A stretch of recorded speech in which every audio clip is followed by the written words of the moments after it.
François Asselineau, on va essayer d'un peu plus vous connaître, parce que vous êtes assez pudique, hein, je crois. C'est vrai. C'est vrai ? Vous feriez la une de Paris Match avec votre épouse ? Non. D'ailleurs, ma femme est universitaire.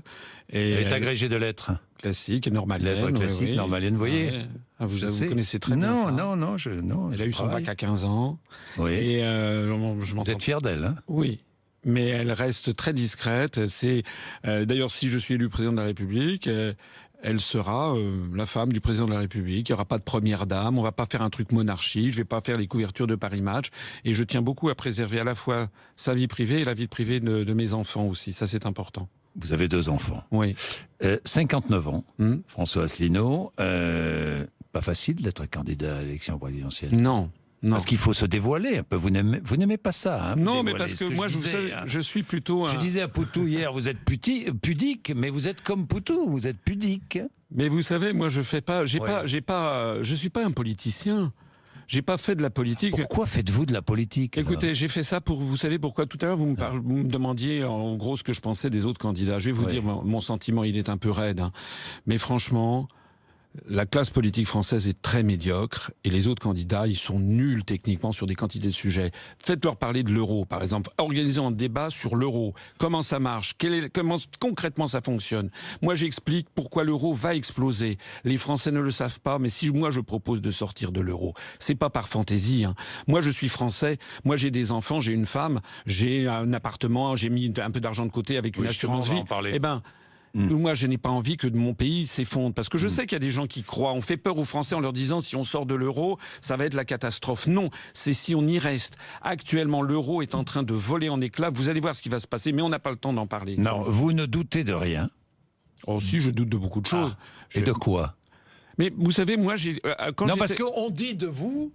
Parfois, lorsqu'on ne vous connaît pas, dans tous les cas, on dit il est assez suffisant, il a beaucoup d'assurance, il est franchement, il est même un peu limite prétentieux. Parce que j'ai fait passer, je suis quelqu'un de travailleur. Quand j'étais jeune, la première fois que j'ai voté, c'était pour la liste de l'UDF aux élections européennes de 1979, j'étais étudiant à HEC, j'étais très pro-européen. Et qu'est-ce qui s'est passé ? Moi, j'ai été dans les allées du pouvoir. J'ai vu les responsables politiques de gauche et de droite, en tant que hauts fonctionnaires. J'ai accompagné François Mitterrand en Corée, au Kazakhstan, Balladur en Arabie Saoudite, Jacques Chirac au Japon, en Chine, en Asie du Sud-Est, en Amérique latine. Et qu'est-ce que j'ai constaté ? J'ai constaté dans les années 90 qu'en fait, nos dirigeants sont pas corrompus. Moi, je suis pas du style anti-parlementariste, etc. Je dis simplement qu'ils ont fait une croix sur l'existence d'une France souveraine et indépendante. C'est exactement ce que De Gaulle appelait l'esprit d'abandon. Et pourquoi j'ai créé mon mouvement politique ? Parce que je me suis rapproché de M. Pasqua. Parce que vous avez travaillé... parce que j'avais cru à l'époque qu'il y avait une chance vers les souverainistes, qu'on pouvait avoir. Et puis qu'est-ce que j'ai découvert ? J'ai découvert, c'est pareil, les souverainistes, je le disais tout à l'heure, ils critiquent. Alors ça, pour critiquer l'Europe, c'est très très bien, mais ils ne vont jamais au fond des choses. On ne peut pas modifier la construction européenne. Ça n'est pas vrai. On peut le faire, bien entendu, théoriquement. Mais en pratique, l'article 48 du traité de l'Union européenne, qui impose l'unanimité des États membres pour changer un point-virgule au traité, fait que ça rend concrètement une modification substantielle de l'Europe totalement impossible. C'est la raison pour laquelle, ne trouvant pas sur la scène politique française un mouvement politique correspondant à ce que je croyais bon pour mon pays, j'ai décidé de le faire. Vous savez, il faut avoir du courage, je peux vous le dire, et de la ténacité. Je n'avais pas d'argent, pas de soutien médiatique, pas de soutien politique. Et moi, j'ai parcouru la France depuis 10 ans. Allez voir, j'ai fait des conférences au début, il y avait 3 personnes, 4 personnes. Je peux vous dire que tout ça, ça m'a formé le caractère, ça a forgé mon caractère. De quoi vivez-vous ? Actuellement, j'ai fait un emprunt auprès de ma banque pour pouvoir assurer les fins de mois, puisque je suis en disponibilité pour convenance personnelle. Donc vous êtes haut fonctionnaire, je suis haut fonctionnaire, êtes inspecteur des finances. Général. Hein 20 ans d'expérience de plus que M. Macron, qui est un bébé. Oui. Voilà. Vous êtes comme lui, finalement. Lui, c'est un jeune inspecteur. C'est un jeune inspecteur. Et vous êtes un ancien avec 20 ans d'expérience de plus, notamment au Quai d'Orsay. Vous touchez un traitement. Non, rien du tout. Mais non, depuis plusieurs mois maintenant, je suis en disponibilité. Ça veut dire que... Alors, j'avais un petit peu mis d'argent de côté, mais j'ai fait un emprunt bancaire pour pouvoir subvenir à mes besoins. Oui. Voilà. Alors, il faut faire 5% pour que tous vos frais soient remboursés. Mais ça ne sera pas remboursé. De toute façon, ça c'est sur vous, personnel. Eh bien oui, parce que vous savez, je vais vous dire quelque chose. Il y a un proverbe chinois. Vous savez que j'aime les proverbes chinois. Oui, vous savez, il y a un proverbe chinois qui dit, c'est lorsqu'un pays est en proie au chaos qu'apparaît un responsable intègre. Voilà, moi je suis quelqu'un d'intègre. Les gens, ils me prennent comme je suis un père de famille, un petit peu replet peut-être, un petit peu, non, oui, j'ai pas, ouais, si, oui, j'ai grossi, bon, voilà. Mais je suis quelqu'un d'honnête, de sincère, d'intègre, et je me bats pour mon pays, et c'est de ça que les Français ont besoin, c'est quelqu'un de nouveau qui sorte des schémas politicards qui sont, vous l'avez vu tout à l'heure, la classe politique française, elle est minable. Voilà. Vous parlez japonais. Skoshidake anashimasu keredomo. Allez-y, répétez-moi. Skoshidake, ça veut dire seulement un petit peu. Anashimas, je parle, mais voilà, ça veut dire je ne parle qu'un petit peu. Vous auriez aimé être ambassadeur au Japon, ça. C'est pour ça que j'ai fait l'ENA. C'est parce que j'ai vécu au Japon. Oui. Et c'est vous avez fait votre service militaire au Japon. J'ai fait mon service national pendant 1 an et demi à l'époque. Voilà, pendant 1 an et demi. Et vous rétablissez d'ailleurs un service national. Un service civique, je propose, pour garçons et filles pendant 6 mois. Un petit peu pour ceux qui voudront aller dans l'armée. Vous savez, la défense nationale n'est pas très demanderesse. Mais aussi, je pense que ça serait bien, par exemple, un engagement, comment dirais-je, humanitaire, qu'il y ait certains garçons et filles qui aillent travailler, par exemple, pour la Fondation Abbé Pierre, pour l'Armée du Salut, pour les Restos du Cœur, ou bien aussi à l'étranger, pour faire, comme c'est actuellement la coopération, pour enseigner dans les pays d'Afrique, dans les pays d'Asie, dans les pays d'Amérique latine. Bon, je pense que nous allons nous fâcher. Ah. Vous savez pourquoi, François? Non. Sinon, parce que je vais vous parler de complot. Oh non. Mais si, quand même. Tweet du 7 avril. J'en ai assez de cette chasse aux complotistes qui stigmatisent les Français, qui osent avoir des doutes. Hein? Non, je vais vous dire un truc. Alors dites-moi. D'abord, l'histoire, elle est faite de complots. Dans la Constitution française de 1958, rédigée par Charles de Gaulle, René Capitan, dans l'article 68, il y avait le crime de complot contre la sûreté de l'État et le crime de haute trahison du président de la République. Cette constitution a été ratifiée par 82% des Français. C'est notre constitution. Eh bien, figurez-vous, et là je pense que beaucoup de Français vont le découvrir quand je vais leur dire, que le crime de complot contre la sûreté de l'État, c'était marqué comme ça, complot contre la sûreté de l'État, a été retiré de notre constitution par une loi constitutionnelle de juillet 1993, quelques mois d'ailleurs après le traité de Maastricht, dans le dos des Français par la procédure dite du Congrès, procédure que d'ailleurs je veux supprimer dans mon projet de réforme constitutionnelle.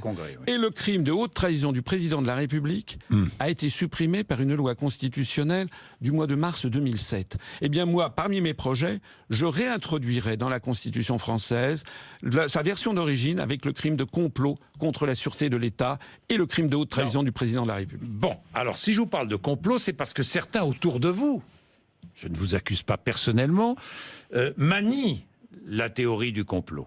Regardons, écoutons ce qu'a déclaré l'un de vos délégués régionaux.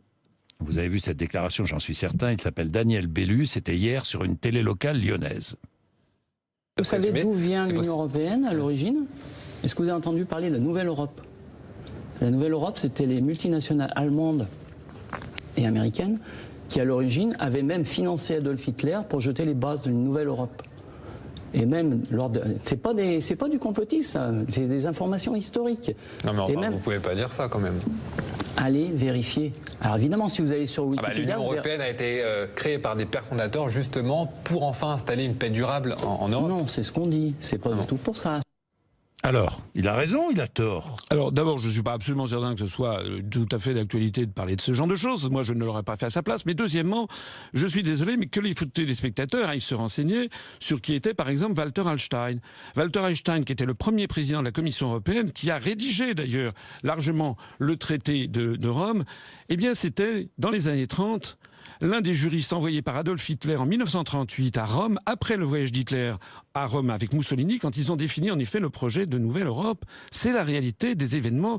Monsieur Hallstein a été arrêté par les Américains à Cherbourg en 1944 en officier de la Wehrmacht. Il a été envoyé aux États-Unis, à Cancomo, et après les États-Unis l'ont renvoyé en Allemagne, où d'un seul coup, il est entré en politique et il est devenu très rapidement, 7 ans après avoir été arrêté par les Américains, excusez-moi, à Cherbourg, il devenait ministre des Affaires étrangères de Konrad Adenauer. Donc c'est vrai qu'il y a des origines cachées de la construction européenne. Allez voir comment dirais-je, les historiens, notamment les historiens anglais, les historiens américains. Allez les regarder. Ce n'est pas le débat du jour, mais c'est quand même une réalité qu'il faut avoir à l'esprit. C'est vrai. Bon, mais tous les complots qui fleurissent ici ou là. Vous parlez de quel? Ouais, Vous parlez, par exemple, je vous parle parlez pas de celui de brandi par François Fillon, hein, le cabinet noir. Voilà, mais, vous y croyez au cabinet noir d'ailleurs, vous? J'en sais Franchement, vous avez fréquenté les autres. Mais écoutez, moi, il y a une chose qui me distingue des autres, c'est que quand je dis quelque chose, je me fonde sur des informations absolument irréfutables. Quand je vous parle de Walter Einstein, c'est irréfutable. Moi, le complot, le cabinet noir de M. Fillon, j'en sais rien. C'est fondé sur rien. Il y en a un autre qui a fait aussi l'histoire du complot. C'est M. Macron. Parce que Richard Ferrand, le secrétaire général d'En Marche, il a eu droit à la première page du journal Le Monde en disant que c'était Vladimir Poutine qui manipulait l'élection présidentielle en France. C'est fondé sur quoi? Quelle est la preuve? Allez l'interroger, il fait du complotisme. Et puis monsieur Mélenchon, en novembre dernier, il a accusé 2 journalistes, je crois que c'était du journal Le Monde, d'être des agents de la CIA. Allez lui demander ses preuves. Moi, la différence avec les autres responsables politiques, c'est que j'apporte des preuves. Mais par ailleurs, je voudrais quand même insister sur une chose. Il ne faut pas que la France devienne un pays du maccarthisme, ce qui a fait la grandeur de l'Occident. La grandeur de la pensée occidentale, à partir de la révolution de Copernic et de Galilée, c'est la capacité de remettre en cause les dogmes. Les dogmes à l'époque de la Sainte Église, puisqu'à l'époque, vous savez que l'Église fixait comment fonctionnait l'univers, en disant que la Terre était au centre du monde. Eh bien, c'est cette capacité, par le crible de la raison, de remettre en cause les dogmes. C'est ce que je fais, moi, avec la construction européenne. Moi, je veux sortir de la construction européenne, pas par nostalgie, pas par ringardise, pas par xénophobie, au contraire, pour rouvrir la France sur le monde. Je veux sortir de l'euro pour créer, en l'espace de 2 ans, je prends l'engagement, si on sort de l'euro, si on crée le franc, si le franc se déprécie de 10%, on va pouvoir baisser de 1 à 2 millions le nombre de chômeurs. Est-il vrai que vous avez déjà commencé à produire des billets en francs? Oui, j'avais présenté. Bon, je les ai pas produits moi-même, je suis pas non, pas vous, mais on a présenté on a présenté pour que les gens. J'ai même l'image. Oui, j'ai même l'image. Absolument, on a présenté des francs, effectivement, avec les grandes gloires nationales. Ça va de Jeanne d'Arc jusqu'au réseau Manoukian, Félix Éboué, Charles de Gaulle, et puis Rouget de Lille. Donc c'est effectivement des coupures. Vous savez que le franc, il a été créé en 1360. Pour racheter la rançon du roi Jean le Bon, c'est-à-dire pour que les Français de l'époque récupèrent leur souveraineté. Après, il a disparu. Il est réapparu sous la Révolution française avec le franc germinal pour récupérer la souveraineté nationale. Il a disparu en 2002. Moi, je veux le refaire renaître. Ça sera la 3e fois dans notre histoire, de nouveau pour récupérer notre souveraineté. Article 4 de la Constitution, qui prévoit que les partis politiques respectent la souveraineté nationale. Ils font quoi, les autres partis politiques? Ils ne respectent pas la souveraineté nationale. Le titre 1, qui prévoit, ça s'écrit de la souveraineté. Quand moi je suis en faveur de la souveraineté nationale, je ne fais qu'appliquer la Constitution de la République française. Voilà. Alors évidemment, vous pouvez me coincer, mais je pourrais vous parler de l'article 88.2. Bien sûr, ça, c'est l'article 88.5. L'article 88.2 qui prévoit que la France fait partie de l'Union européenne, qu'il faudra supprimer justement si on sort de l'Union européenne. C'est exact. Il y a l'article 16 qui donne les pleins pouvoirs au président de la République. Et ça, c'est important. Est-ce que il faut que les Français choisissent quelqu'un qui va être un arbitre, quelqu'un en qui ils aient confiance. Est-ce que vraiment les Français sont prêts à pouvoir potentiellement donner les pleins pouvoirs à un candidat extrémiste? Je n'en suis pas sûr. Voilà ce qu'il faut avoir à l'esprit. François Asselineau, il y a 2-3 sujets sur lesquels je voulais revenir parce que ça me permet d'en savoir un petit peu plus sur vous. Le travail le dimanche. Alors là, vous êtes contre le travail le dimanche. Oui, je suis contre. On peut avoir des exceptions, bien entendu, dans les hôpitaux, etc. On peut aussi avoir dans les zones touristiques, comme c'est actuellement le cas, on peut avoir des inflégissements. Mais moi, je suis contre. Pourquoi? Parce que je ne veux pas que la loi du profit maximal soit la loi cardinale de la société française. Les gens, ils ont aussi besoin d'avoir un repos dominical. Ça fait partie de nos traditions. Et moi, je suis favorable au maintien des traditions dans ce genre de situation. Vous dites les services publics, d'accord. Normal. L'hôpital, bien sûr, totalement normal. Les petits commerces et la culture. Mais c'est tout. Les petits commerces le dimanche matin, c'est tout. Oui, moi je trouve que la situation... Écoutez, je vais vous dire, je trouve que la situation à laquelle on était parvenu est pas mal. C'est-à-dire que c'est du bon sens. On ouvre un petit peu, mais il faut quand même que... C'est bien que je trouve qu'il y a un repos dominical. Moi, ça fait partie de notre identité nationale. C'est bien aussi qu'on défende un petit peu... Vous êtes croyant? Oui. Vous pratiquez? Peu, mais ça peut m'arriver. Parce que ça peut peser dans la balance aussi. Oui, mais ça peut m'arriver d'aller à l'église pour Noël ou pour Pâques. C'est vrai que ça peut m'arriver, mais je suis pas. Non, je suis pas un croyant. Très très très pratiquant. Je suis finalement comme beaucoup de Français, vous savez, sur ces questions. Mais il y a quelque chose que je crois, c'est que j'ai quand même de l'éthique personnelle. C'est-à-dire que vraiment, je n'aime pas mentir, je le fais pratiquement jamais, je crois. Je suis quelqu'un d'honnête, honnêtement. Je suis quelqu'un de sincère. Je suis parfois un petit peu trop franc, ça c'est possible. Peut-être que je suis un petit peu professoral. Mais vous savez, vous m'avez brocardé là sur l'affaire des articles. Mais vous savez, je vous posais des questions, c'est pas méchant. Mais moi j'ai vu dans la rue depuis le passage, il y a beaucoup de gens qui sont venus me voir et qui m'ont dit vous connaissez vos affaires, vous connaissez votre truc. Moi par exemple, je citais les articles 38 et 39 qui mettent actuellement, qui sont responsables de la destruction de l'agriculture française. Je voudrais en dire un mot. Moi, je veux qu'on arrête la destruction de l'agriculture familiale française. Il y avait 4 millions d'agriculteurs en 1960, ils sont tombés à 400 000. Moi, je veux qu'à la fin de mon quinquennat, on soit remonté à 600 000. Comment ? En sortant des articles. Mais on a encouragé l'agriculture productiviste. C'est les traités, c'est l'article 39 du traité sur le fonctionnement de l'Union européenne qui pose le principe que la politique agricole commune a pour objectif l'augmentation de la productivité. C'est dingue quand vous y réfléchissez. On peut avoir un plan quinquennal qui fixe une augmentation de la productivité, mais pas un traité qui n'a pas de limitation de durée, ce qui peut durer des centaines d'années. Vous vous rendez compte que chaque année, il faudrait augmenter la productivité ? Moi, je dis, si on sort de l'Union européenne, j'en profite pour rappeler que nous donnons chaque année 23 milliards d'euros à l'Union et qu'on en récupère 14. Non, ça veut dire que... Si, vous êtes à 9 milliards, en fait, c'est 6 milliards d'euros. Non.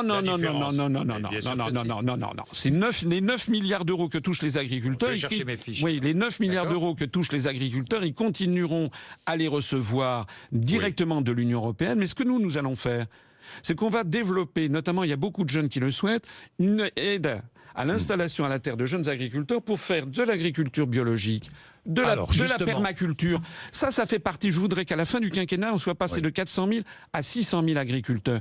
Et tout s'enchaîne parce que il faut lutter contre la désertification médicale. Il faut lutter contre la désertification rurale. Il faut lutter contre la fin des commerces dans les petits villages. Moi, je veux qu'on applique la loi Royer. Ça suffit qu'il y ait maintenant, dans toutes les villes moyennes de France, maintenant des banlieues à l'américaine. Et tous les villages de France sont en train de mourir parce que les commerces disparaissent. Moi, je veux pas l'Europe. Ce sont les élus qui ont permis l'installation de ces grandes et moyennes surfaces. Mais justement, je n'ai pas dit que tout est de la faute de l'Europe. Mais beaucoup de choses sont de la faute de l'Europe. Les élus locaux qui en ont. Oui, et bien moi je veux qu'on fasse appliquer la loi Royer. Je veux que les commerçants des petits villages puissent continuer à être. Il faut éviter que la France devienne un désert avec seulement des grandes agglomérations où se développeront la criminalité et l'insécurité. Manger bio ? Ah oui, ça m'arrive, oui. Ça n'arrive pas systématiquement, mais ça m'arrive, oui. Parce que, alors, en matière de santé aussi, parmi les mesures que vous proposez, il y en a plusieurs, mais vous dites qu'il faut mettre en place une grande politique publique de médecine douce et alternative. Vous oubliez un morceau du truc. Alors, vous oubliez sous un contrôle d'une expertise profonde. Oui. Parce que effectivement, il y a beaucoup de Français qui trouvent que de temps en temps, l'ostéopathie, l'acupuncture sont des médecines qui mériteraient d'être développées. Moi, je pense aussi que, par exemple, des malades qui sont parfois en phase terminale où la médecine allopathique a baissé les bras, je pense qu'on devrait pouvoir être un petit peu plus souple sur ces médecines. Mais je vais bien au-delà. Il y a beaucoup d'autres choses en matière de santé qu'il faut régler, notamment le problème du salaire des personnels hospitaliers, les fermetures d'hôpitaux locaux. C'est parfois justifié. Vous n'êtes pas pour la suppression de fonctionnaires ? Ah non. Non, ça certainement pas. On en a déjà supprimé suffisamment. Je pense qu'il faut arrêter. D'ailleurs, le programme de monsieur... D'ailleurs, vous savez, monsieur Fillon, monsieur Macron, ils proposent tous de supprimer 120 000, 150 000, 500 000 fonctionnaires.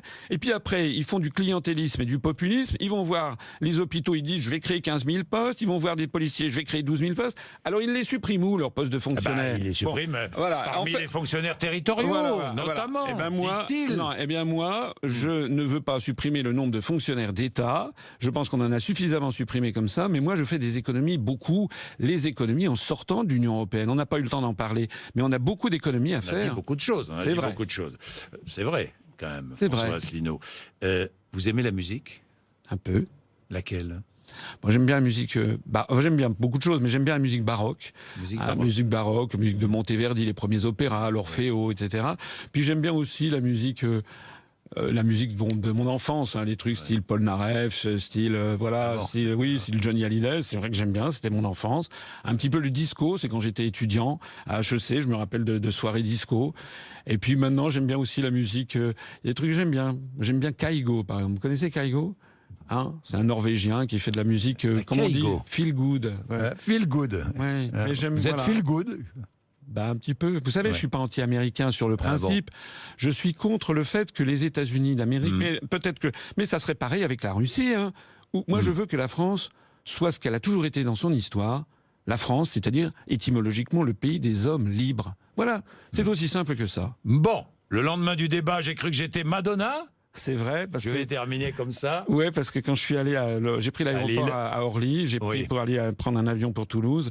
Et il y avait la moitié des gens qui se retournaient vers moi, des gens qui voulaient être pris en photo avec moi. J'ai un excellent accueil sur le terrain. Et hier, à Lille, on a fait 1500 personnes. Il y a un certain nombre d'autres candidats prétendument qui peuvent aller se rhabiller. On a énormément de monde dans mes meetings et une ferveur incroyable. Je vous assure que nous allons faire la surprise le soir du premier tour. Vous allez voir. Merci François Asselineau d'être venu passer votre entretien d'embauche. Il est 9h26. Merci Jean-Jacques Bourdin.